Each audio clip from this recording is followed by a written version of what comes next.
So let's use these properties of rectangles, figure out which property our picture is showing us, and then go ahead and solve for those missing variables. So this one, I have those 4 congruent marks on all parts of my diagonals. That means that I have diagonals are congruent. So knowing that the diagonals are congruent, I can then set 19 equal to 7x minus 2. And then I can go ahead and solve. I have a 2-step problem, so I'm going to add 2 to both sides. So 21 equals 7x. When I divide by 7, x equals 3. And that is the value of x for this rectangle. For this problem, I see that I have right angles inside of my rectangle, which means that I have 4 right angles. Even though I don't see one here in this corner, I know that it's a rectangle, which means I know that there has to be 4 of them. So I don't have to worry about the fact that there's not one shown there. So I'm going to take that 90-degree angle and set it equal to 20x plus 10. And I'm going to subtract 10 on both sides. So I get 80 equals 20x. And when I divide by 20, x equals 4. So looking at this picture, let's go ahead and identify which property is shown here. So I see that I have these congruent marks on my sides. So I'm going to be looking at something that has to do with sides. The problem tells me that I'm dealing with a rhombus. So that means that I'm going to be looking at one of these 4 properties. And the only property here that has to do with sides is 4 congruent sides. So that is the property that is being dealt with here. And then I can go ahead and solve. So I can take that 17, set it equal to 11 plus x, and then solve this 1-step equation. Subtract 11 on both sides, so 6 equals x.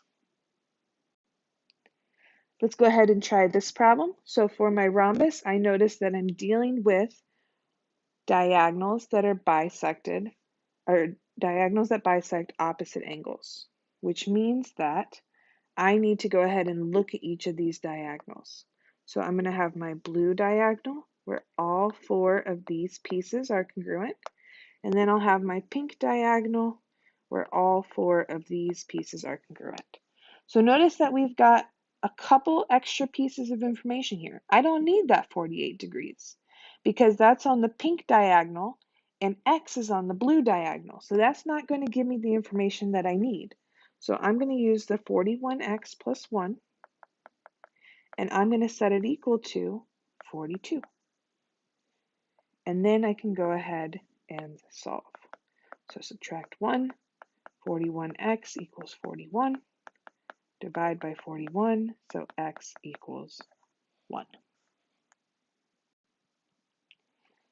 For this problem, I see that I have a right angle formed where my diagonals intersect. So that means that I must be dealing with diagonals are perpendicular. Remember that word perpendicular tells me that I'm looking at things that are 90 degrees. So I'll take that 90, set it equal to 10x plus 10, because I know that this angle is also 90 degrees, and then I will solve.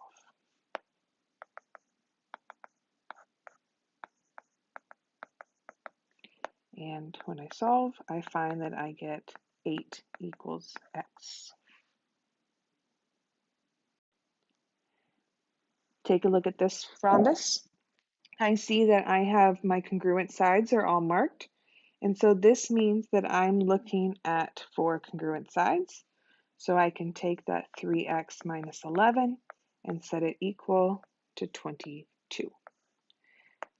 Then I can add 11 to both sides. So 3x equals 33. Divide by 3, and x equals 11. So let's go ahead and mark the properties that we have shown in this picture. I have 4 right angles and 4 congruent sides. The property that I specifically need to solve this problem is the 4 congruent sides. So I'm going to set my 2x plus 7 equal to 15, and then go ahead and solve.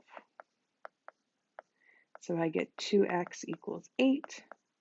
When I divide by 2, x is equal to 4. Last problem for today. I'm going to take my square here, and I note that it's got my 4 right angles. It's got 4 congruent sides. The property I'm going to use to solve this is the 4 right angles. So I know that this 3 plus 29x must equal 90.